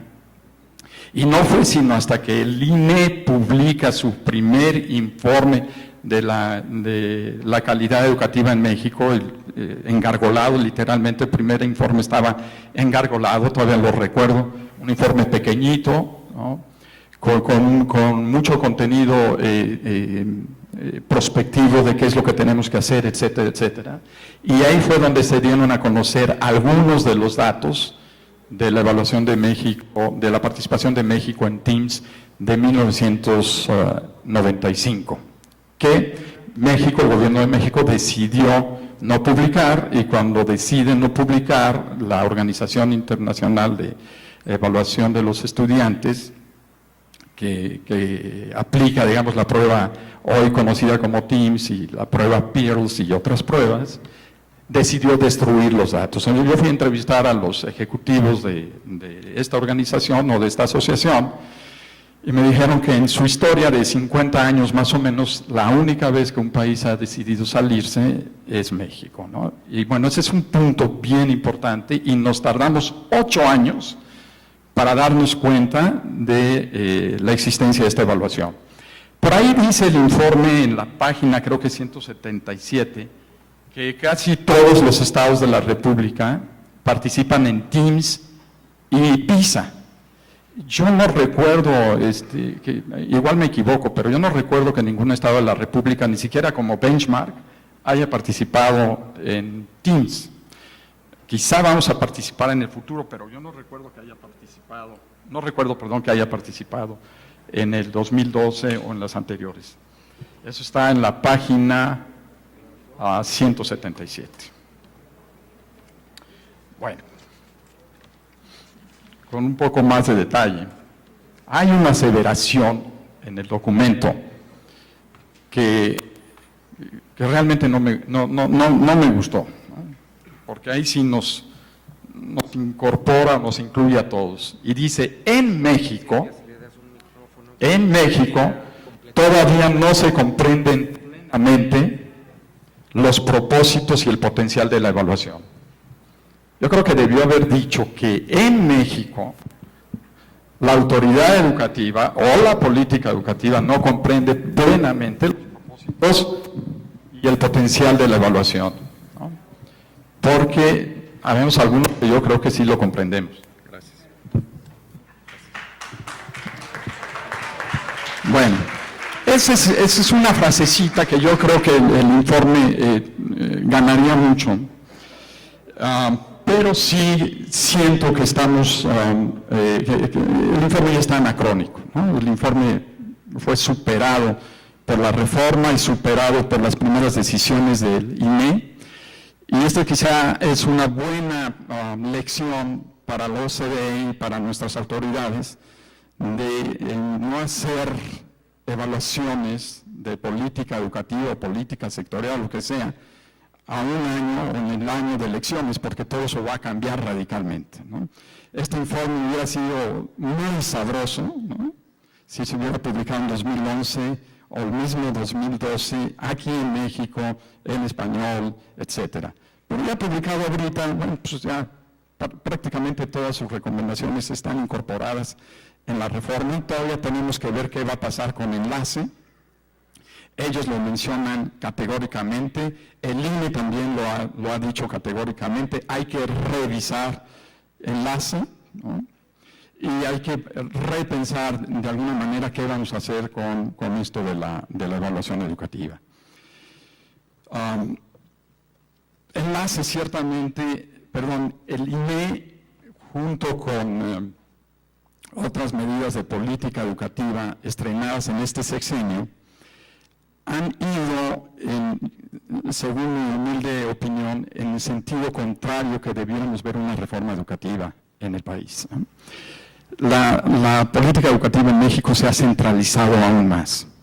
Y el buen deseo del informe de que los estados adquieran un poco más de autonomía y un poco más de participación en la política de evaluación educativa fue destruida por la reforma educativa, porque les han quitado, se lo entregaron al INE y está en muy buenas manos, y los consejeros y el INE es una institución técnica muy respetuosa, pero jurídicamente y políticamente los estados han sido, digamos, sí, exacto, ¿no?, desplazados de la política educativa, y especialmente de la política de evaluación educativa, donde algunos estados están haciendo muy buena chamba, como Aguascalientes o como Nuevo León, que están muy interesados en avanzar, ¿no? Tampoco me gustó leer en la exposición de motivos de la reforma educativa, de la reforma del tercero constitucional, un párrafo que decía que era ya momento de unir, digamos, en una política nacional de evaluación educativa, los intentos dispersos por todos lados de evaluación educativa, ¿no? Y yo creo que, pues sí está bien que tengamos una política nacional de evaluación educativa, pero le estamos quitando la oportunidad a los estados de la República a crecer, ¿no? Estamos siendo muy paternalistas en el tema de la evaluación educativa. Necesitamos dar un gran brinco de descentralización y creer más en las autoridades educativas y en la capacidad de los estados de resolver este tipo de problemas. Yo creo que los consejeros del INE lo entienden muy bien. la OCDE también lo entiende muy bien. El chiste es cómo lo llevamos a la práctica. Hay muchas menciones a la RIEP, ¿no? Como el instrumento de gran cambio y gran reforma en el mundo de la enseñanza y del aprendizaje. Pero lo que yo siento que está faltando un poco es un análisis de quién es el maestro en México, dónde está el maestro en México, no solamente si lo tenemos que evaluar, ¿no? Sino cómo estamos formando al maestro en México. O sea, la OCDE en el informe le echa muchas porras a la RIEP como antecesor del acuerdo de articulación de agosto del 2011, si no mal recuerdo. Pero no leo yo ahí un punto clave y fundamental, que es que reformemos el currículo de los estudiantes de la educación básica, pero se los entregamos a una masa magisterial preparada para otro tipo de pedagogía, ¿no? Primero debimos haber hecho la reforma, digamos, a la formación pedagógica de nuestra masa de maestros, y luego a estos maestros formados con un currículum de aprendizaje, ¿no? Más que un currículum de enseñanza o de contenidos, y entonces sí lanzarnos de lleno a una reforma curricular por competencias y constructivismo.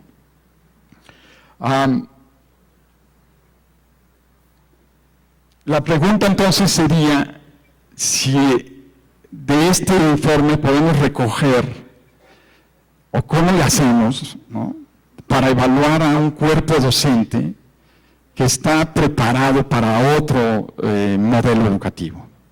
¿Cómo evaluamos eso, ¿no? ¿Qué tenemos que hacer? ¿Qué tiene que hacer el INE para mezclar y uniformar, digamos, estas dos realidades que son bien diferentes, bien distintas? Tampoco está por ahí, o no lo detecté, igual sí está, el tema de qué tan importantes son los maestros en los resultados educativos, ¿no? Enlace de alto impacto, ¿no?, en el tema, digamos, de la evaluación de los estudiantes para premiar o castigar a los maestros con un 50% de la calificación de esta evaluación. Simple y sencillamente nos entrega, digamos, a los maestros, o le entrega a los maestros una misión casi imposible de lograr, ¿no? Es una misión de decirle al millón X y pico de maestros que tenemos en el sistema, ¿no?,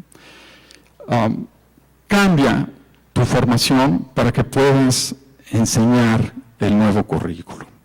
Y eso no ha sucedido, ¿no? Nos urge una reforma profunda de la atracción y formación de maestros, no nada más la formación de maestros, la atracción de maestros. Necesitamos un maestro para el siglo XXI, y tampoco está el tema de la evaluación de acuerdo a las circunstancias culturales y sociales, y de acuerdo a la pobreza y a los contextos de las escuelas y de los maestros y de los estudiantes. En la mañana me preguntaban en un pequeño seminario sobre la educación en Finlandia, cuál es la comparación entre México y Finlandia, digamos, qué podemos aprender de los finlandeses y qué no podemos aprender de los finlandeses, y qué tan importantes son los maestros, ¿no? Que yo creo que hay que evaluarlos por una manera diferente, ya casi 5 minutos, que hay que evaluarlos de una manera diferente. Y yo decía que en el sistema finlandés tienen una confianza casi ciega en sus maestros, ¿no? Literalmente el currículum en Finlandia es interpretado, administrado y aplicado por la decisión del pedagogo, por la decisión del maestro en el aula. Y comparado, digamos, eso con México, que tenemos un sistema que no confía en el maestro, ¿no? A pesar de que tenemos un currículum por competencias, ¿no?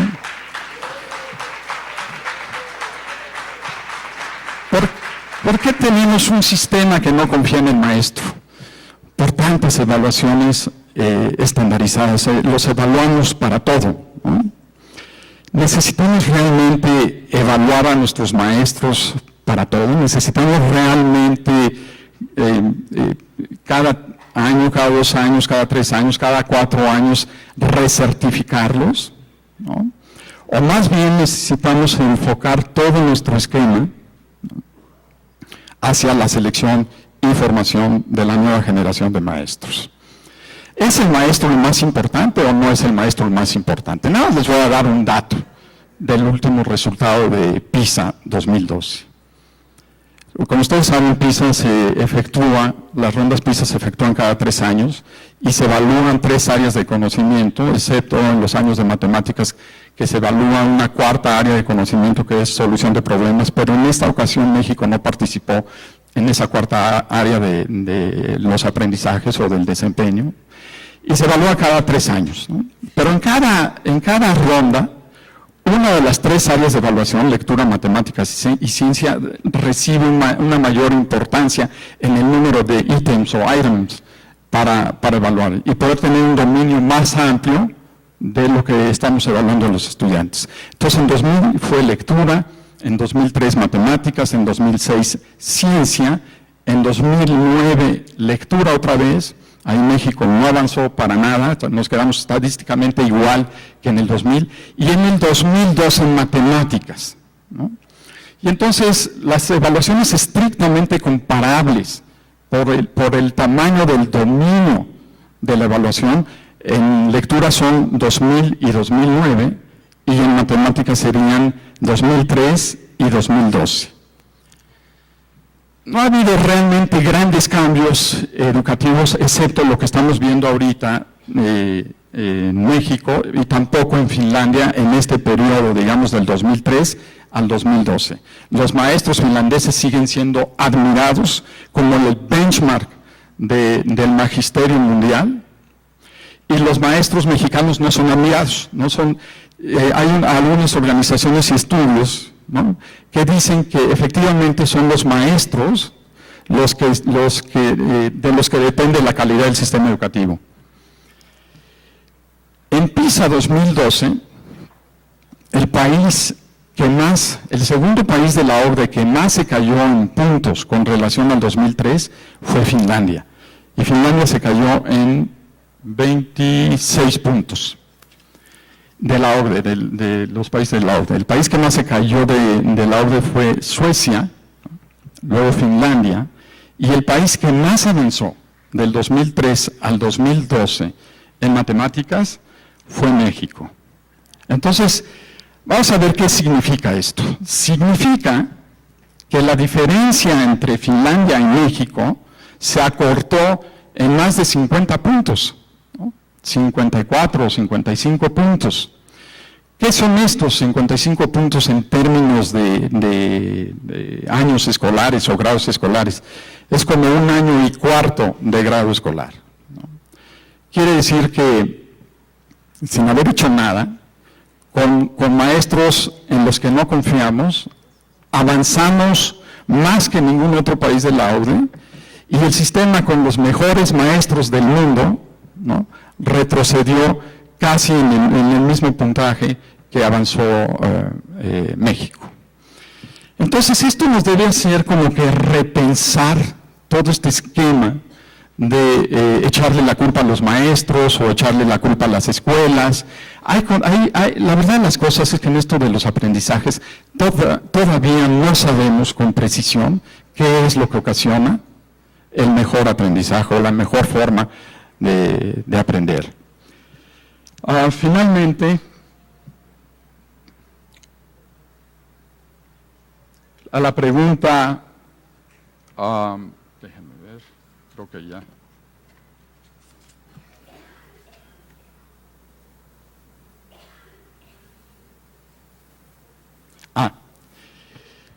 informe es muy rico en un tema que es extraordinariamente difícil, el tema de la cultura de la evaluación, y eso va para ANET, para la responsabilidad de ANET en el INE, ¿no?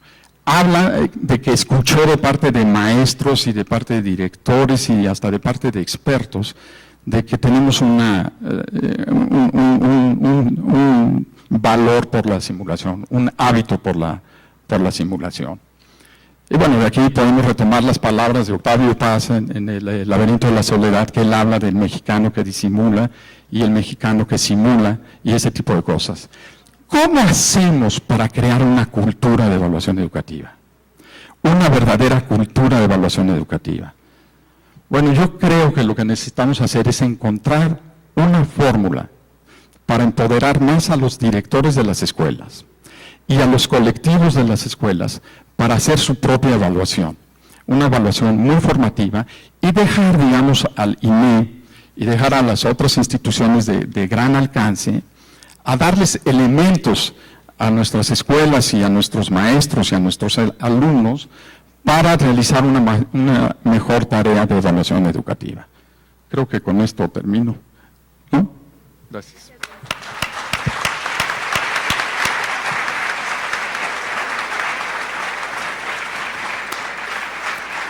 Muchas gracias. Creo que les gustó lo que muchísimas gracias al doctor Eduardo Andere. Muchos de ustedes nos están haciendo llegar en este momento papeletas con algunas preguntas o comentarios que quieren acercar a los participantes en esta mesa. Ya hemos recibido algunas y para no desaprovechar el tiempo que tenemos, le voy a pedir a Paulo Santiago que nos haga favor de atender las que llegaron para él, enseguida al doctor Eduardo Bakov, mientras el doctor Andere trata de hacer una súper síntesis de las… Muchas gracias. Tengo dos preguntas para contestar, pero antes de eso no es mi intención comentar los comentadores, pero quería clarificar una cosa que el profesor Eduardo Andere mencionó, que tenía que ver con el hecho de la utilidad del informe, teniendo en cuenta que ya está desactualizado y es un punto importante para nosotros. Yo quería decir que este informe está publicado hace 2 años, se publicó en 2012. Entonces, en primer lugar, lo que estamos haciendo aquí es poder debatir el informe porque hay una traducción en español que sale hoy. Pero nada nos garantiza que esta nueva reforma no haya sido influenciada, porque salió en un periodo adecuado para una lectura para los que hicieron la reforma. Y cuando comparo la reforma con las recomendaciones del informe, veo alguna coincidencia, entonces yo diría que tuvo alguna influencia. Entonces, en términos de la pertinencia de la salida del informe, hubo tiempo para que el nuevo gobierno pudiera utilizar el informe y que pueda ser utilizado. La segunda cosa que quería decir en términos de calendario de los informes de la OCDE, nosotros respondemos a las demandas de los gobiernos, pero trabajamos para los países, que es una distinción importante. Es decir, lo que esperamos es que nuestro informe no sea utilizado solo para los gobiernos que están en la oficina, pero para el sistema educativo en general. Es decir, que esperamos que el informe pueda ser útil para los sindicatos, los docentes, para la discusión interna en general. El objetivo del informe de la OCDE es generar discusión pública y por eso la más importante principio es publicar todo lo que hacemos, ¿no? Solo quería clarificar esto en términos de la pertinencia de discutirlo hoy cuando realmente ya salió hace 2 años. En relación a las preguntas, tengo 3 preguntas. La primera tiene que ver, yo la voy a leer, es sobre el rol pedagógico de los directores, supervisores, y la pregunta es esencialmente relacionarlo con la carga administrativa que tienen, que es cada vez más grande, entonces hay una contradicción en términos de recomendar un rol más pedagógico cuando la carga administrativa está cada vez más grande. Sí. Es un problema, efectivamente, hemos visto en México que la carga administrativa es muy grande, hay un peso administrativo grande para los supervisores y los directores, Pero aquí la solución tiene que ver con la concepción de la dirección de las escuelas, es decir, concebir la dirección de las escuelas como un liderazgo compartido, donde existe un equipo, donde se comparten tareas y donde la parte administrativa puede ser hecha por algunos elementos de esa dirección, pero que al mismo tiempo libere el director como el verdadero líder en términos pedagógicos en las escuelas. Entonces tiene mucho que ver con dos cosas, con la manera como es concebida la dirección y la otra, los recursos, claro, que están atribuidos a esa dirección. El otro punto que está un poco relacionado con esto, y yo quería mencionarlo, tiene que ver con los docentes. Es un punto importante en términos de la reforma actual, porque la reforma actual está cada vez más pidiendo varios roles adicionales al docente. Se espera que el docente reflexione sobre su práctica, que haga actividades de desarrollo profesional, que colabore con sus pares. Y hay un problema fundamental en términos de cómo es concebido la carrera, que es esencialmente concebida como horas de enseñanza y no como horas de trabajo, donde la enseñanza es solo parte. Y claro que eso tiene una influencia importante en su capacidad de involucrarse en tareas más formativas, mismo adentro de la escuela, para contribuir a la autoevaluación, etcétera, etcétera. Las otras dos preguntas, la primera tiene que ver con la formación inicial de los docentes. Sí existe evidencia sólida para formular de la parte de la OCDE recomendaciones de la OCDE. Este proyecto no era sobre eso, entonces no tenemos recomendaciones sobre exactamente cómo desarrollar la formación inicial, pero como dijo el profesor Eduardo Andere, es un tema muy importante y realmente en México es importantísimo. Es un problema en la mayor parte de los países, que es actualizar la manera como se forman inicialmente los profesores y asegurar que la formación inicial sigue las reformas en términos de políticas educativas. Es un desafío importante. Todavía no, este proyecto no trató este tema, no tenemos recomendaciones, pero tenemos justamente ahora, a partir de 2015, un proyecto que va a mirar la preparación de los docentes y entonces esperamos tener resultados dentro de 2 años. La última pregunta que tengo tiene que ver sobre un país que pueda ser un buen referente de buenas prácticas para el sistema mexicano en su componente docente.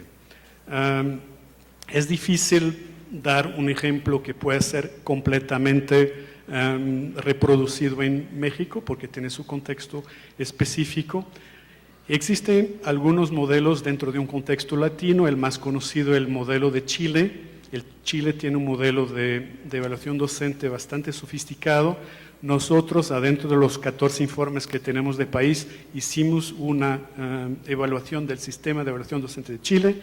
Es bastante sofisticado, técnicamente bien hecho, pero también tiene sus problemas en términos en particular de utilización de sus resultados para la mejora y el diálogo profesional. Los instrumentos están bien hechos, pero al final se utilizan poco para el diálogo profesional, pero puede ser un referente teniendo en cuenta la experiencia que Chile ha tenido, mirarla para evitar los errores que se han hecho y aprovechar la parte técnica que ha sido bien hecha.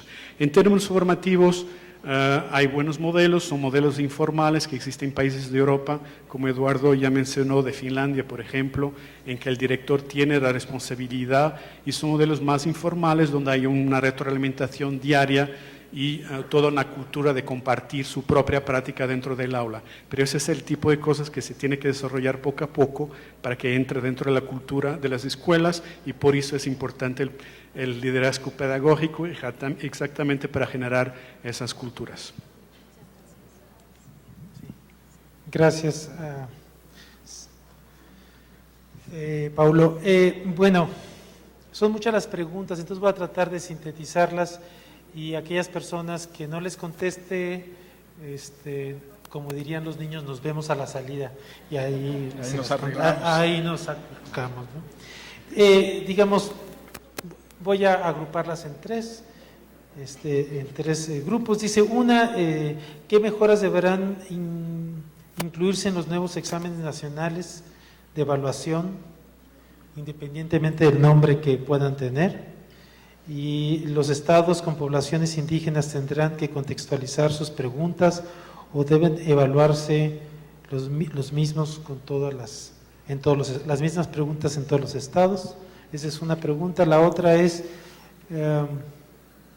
¿cómo puede contribuir el INE a fortalecer las áreas estatales de evaluación? Y la otra es si hemos pensado muy seriamente en evaluar a las escuelas particulares, porque son muy malas o porque los docentes tienen un nivel muy bajo. Respecto a la primera, las evaluaciones, a nuestro entender, las evaluaciones de aprendizaje, que es lo que entiendo en esta pregunta, y las evaluaciones en las localidades donde hay muchos indígenas, deben, a mi manera de ver, transitar por dos caminos. Primero, debemos de mejorar en todo lo posible las evaluaciones que vayan a servir para conocer el estado o la calidad de los aprendizajes que logran los estudiantes, en lo que nos dicta nuestra práctica y en lo que dictan las recomendaciones, digamos, que hacen los especialistas. Yo diría, y voy a enfatizar una que ya se enfatizó aquí, y es procurar que las evaluaciones tengan el propósito de mejorar el rendimiento o el aprendizaje de los estudiantes. Aunque se diga esto fácil, convertirlo en evaluaciones estandarizadas es un gran reto. Entonces yo diría, enfatizando la función pedagógica de las evaluaciones de gran escala, no solamente para saber cómo estamos, sino también para mejorar el rendimiento académico de los estudiantes. Por supuesto que hay muchas otras recomendaciones, el uso de nuevas tecnologías, la evaluación de competencias o de habilidades cognitivas de mayor jerarquía, la evaluación de estudiantes con respuestas abiertas o construidas, pero yo diría, de todas ellas, la función pedagógica sería la intención que nosotros trataríamos de abordar. Ahora, ¿son las mismas pruebas para los niños indígenas que para los no? Yo diría que sí, salvo que los niños indígenas tuvieran un currículum distinto. Pero así como cuando uno va al médico y le aplican, o al laboratorio clínico le aplican las mismas medidas o los mismos análisis, lo que no nos aplican igual son las interpretaciones. No es lo mismo un análisis clínico de una mujer embarazada, de un viejito, que de un niño. Pero son los mismos análisis. Pero si hubiera un currículum distinto, por supuesto que debería de aplicarse cosas distintas. Pero lo que quiero decir con esto es que uno debe de contextualizar las evaluaciones para poderlas interpretar correctamente. Por el otro lado, ¿cómo contribuir a fortalecer las áreas estatales? Pues yo diría, hemos tratado en este momento de comunicarnos con ellas, capacitar las muchas veces pocas habilidades que tienen y pocas fortalezas, estar muy cerca de ellas, considerarlas en las tomas de decisiones, y si a mí me lo dejaran, ya lo dijo Eduardo, que no lo dejó la reforma educativa, federalizar la educación, de tal manera que sean las entidades federativas las que tengan un rol muy importante en la evaluación de lo que a ellos les corresponde. Eso no quiere decir que renunciemos a ello, pero quiere decir que nos acerquemos a ello y que compartamos responsabilidades. Y finalmente, evaluar las escuelas particulares, las evaluamos. El INE evalúa a las escuelas particulares cuando evalúa los aprendizajes de los estudiantes, ahora va a evaluar las escuelas y va a evaluar seguramente las competencias docentes, los va a evaluar. Lo que no está metido en la evaluación es en el servicio profesional docente, porque el servicio profesional docente no, hasta mi entender, no las contempla porque no son servidores públicos, son servidores privados. Y yo lo dejaría ahí porque me gustaría darle a Eduardo el tiempo, y vuelvo a repetir, por favor acérquense para que yo les pueda contestar en lo individual a aquellas que no pude responder en este momento. Okay. Gracias, Eduardo. Gracias. Un solo comentario en relación a lo que dijo Eduardo y luego voy a mis preguntas, voy a tratar de unirlas en una, no se puede, pero voy a tratar. Yo siento que este afán centralizador de la educación, de la política educativa, de la reforma educativa, de centralizar aún más la política educativa es similar, digamos, a un padre de familia, padre o madre de familia, que decide todo por sus hijos, ¿no? Y que no les da la oportunidad de crecer, ¿no? Lo que hace la reforma es una especie de prótesis del lóbulo frontal del cerebro, ¿no? De la corteza, para que no crezca, ¿no?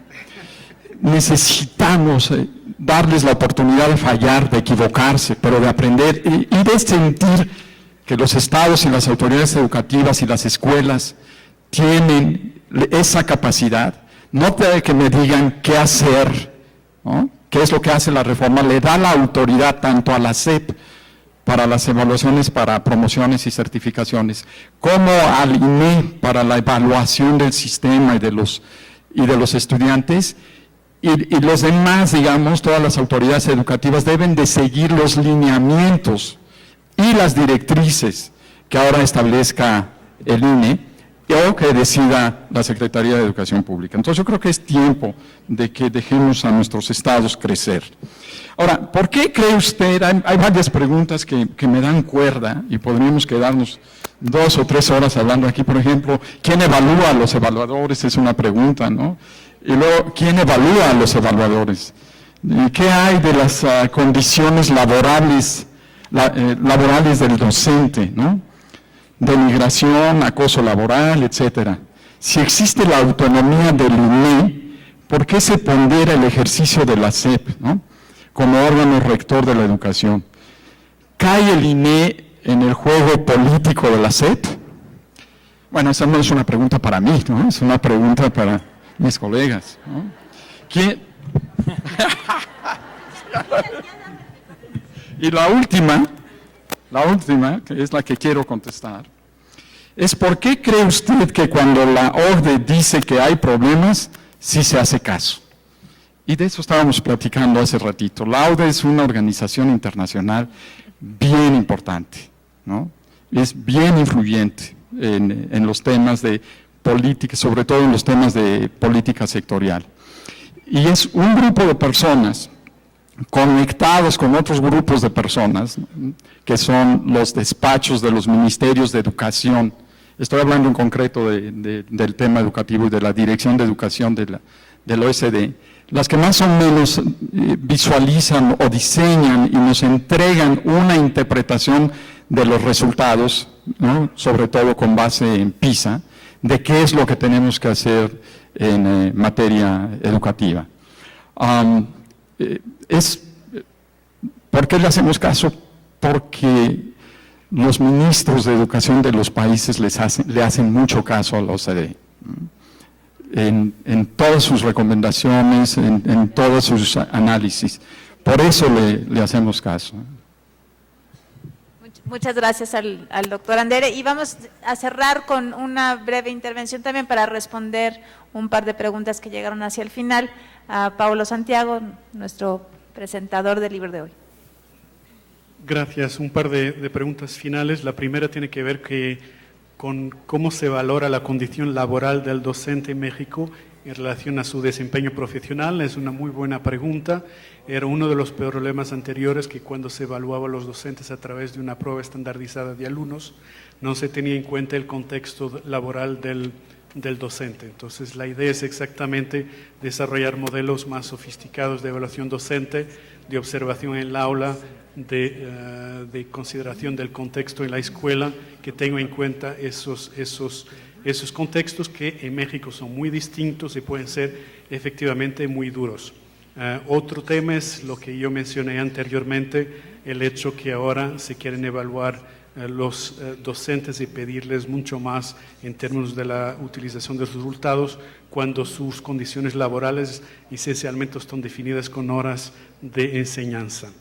La otra pregunta tiene que ver sobre nuestra opinión sobre la falta de evaluación de algunos aspectos del sistema educativo, como sistema de formación continua, el diseño curricular y la administración de los recursos financieros. Este es un ejemplo de algo que yo mencioné antes como evaluación temática, pero también evaluación de programas, que existe en México, pero probablemente no con la amplitud que debería existir en términos de evaluar reformas específicamente.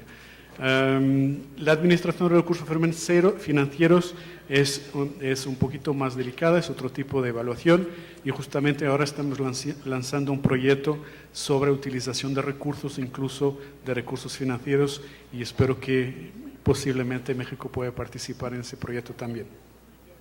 Bueno, pues muchísimas gracias a nuestros 3 participantes en la mesa de hoy, a Paulo Santiago, Eduardo Bacop y Eduardo Andere. Muchas gracias a todos ustedes.